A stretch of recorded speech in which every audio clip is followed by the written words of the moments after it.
The park's Steel Phantom roller coaster opened in 1991.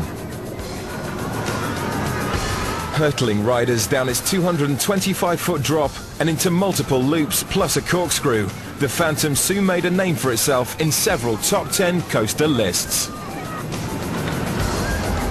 But in the year 2000, Kennywood thought the unthinkable. It would tear down the Phantom and replace it with an even scarier ride. We needed a new marketing pull. We didn't have any land available to build a major new coaster on. So we decided that it was time to remake the Steel Phantom, and what emerged was Phantom's Revenge.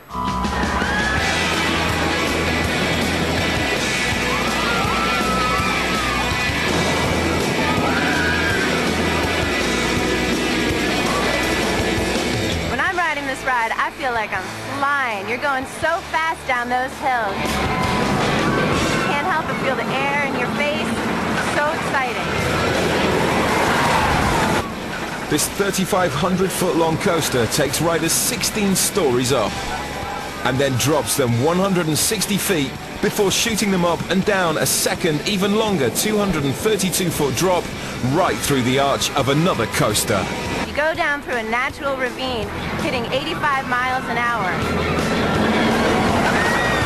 It's almost impossible to keep your hands up because you don't think there's any way you can make it through that second coaster. Bottom of the hill, make an 82-degree turn, come back around and go through it again. My favorite part of the ride is at the very end. There are a couple of bunny hills that get you out of your seat.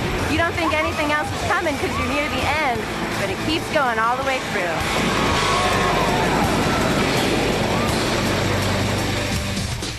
Kennywood was opened in 1898 as a small amusement park offering traditional family entertainment. It soon introduced some of the most extreme rides, like the Sky Coaster and the Pitfall Drop Ride. And when the Steel Phantom opened in 1991, its 80-mile-an-hour speed made it the world's fastest roller coaster. D.H. Morgan Manufacturing was hired to redesign and make the Phantom as the Phantom's Revenge. D.H. Morgan had a history of making world-class hypercoasters, including the record-smashing 318-foot, 95-mile-an-hour Steel Dragon at Nagashima Spa-Land in Japan. Enthusiasts define a hypercoaster as a coaster that exceeds 200 feet in height. The first hypercoaster was introduced in 1989 when Cedar Point in Sandusky, Ohio opened Magnum XL 200. Hypercoasters like Magnum typically feature an out and back configuration, meaning they don't have loops to flip riders upside down. Instead, they offer towering hills, drops, spirals, tight turns and bursts of airtime that bounce riders out of their seats. Because there are no flips, hypercoaster cars don't require over-the-shoulder harnesses, so riders can experience more freedom of movement. Since Magnum, the popularity of the hypercoaster has steadily increased. In 2000, Cedar Point introduced its record-breaking 310-foot-tall Millennium Force, which it calls a gigacoaster because it exceeds 300 feet in height. The appeal of the hyper or giga coasters harks back to the past. For so many years, if it was a steel coaster, the designers and the park people, and even the fans to some extent, felt that you had to do loops, you had to do all the corkscrews, you had to do all these various elements to turn you upside down because you could do that with steel. But through the years, if you look back, the real coaster fans and the real coaster designs, the classic coaster designs, have come from wooden coasters of the past. And that basically is what the steel coaster industry has done today. With their hyper coasters, they've taken you high, they've dropped you, they give you speed, they give you sharp bank turns, but they're not putting you through loops or inverting you. And to some extent, that's an extension of the old out and back woodies of the past. Park owners have found that with hypercoasters, customers keep coming back again and again. Extreme rides today have to be rideable, first of all. We are a business. We have to be able to attract multitudes to our parks and sell them a product that they enjoy. And therefore, the rides need to be rideable in addition to being exciting and full of attractions and very intense. Phantom's Revenge is very much that. It's very dramatic. The first hill is exciting. The second hill is even better. It probably defines white-knuckle excitement. But it's also very smooth, and it's the kind of ride that we felt was important for us to put in this year. In the autumn of 2000, the reconfiguration of the Phantom began. Kennywood knew from experience that it was a risk worth taking. In the 60s, the park had refashioned the Pippin into the Thunderbolt.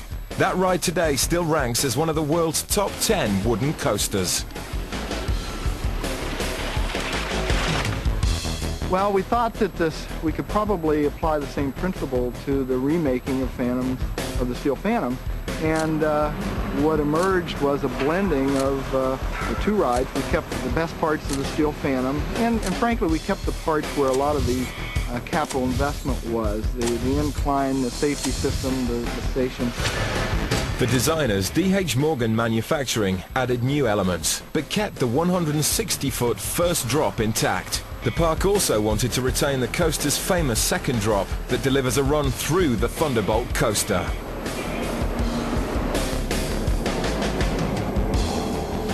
It was one of the greatest challenges for the construction team. Parts of the Thunderbolt and the ravine and hillside had to be pulled down and rebuilt. We decided to take out the inversions of the Steel Phantom, which we felt would increase ridership if we did that. Without loops, there's less chance of riders being scared off, or if they ride, getting motion sickness, and therefore more chance they'll go again. With no need for over-the-shoulder restraints, all new trains were installed. The ride's conclusion includes a helix that delivers 3.5 G-forces. Did we get any feedback when we announced that the Steel Phantom was coming out? We got tons of feedback. We got emails, we got phone calls, we got hate mail, we got tons of letters saying, how can you do this? How in the world can you take out the Steel Phantom, a top 10 coaster? But you know what, we stayed the course, and our plan was good, and what emerged was a great roller coaster.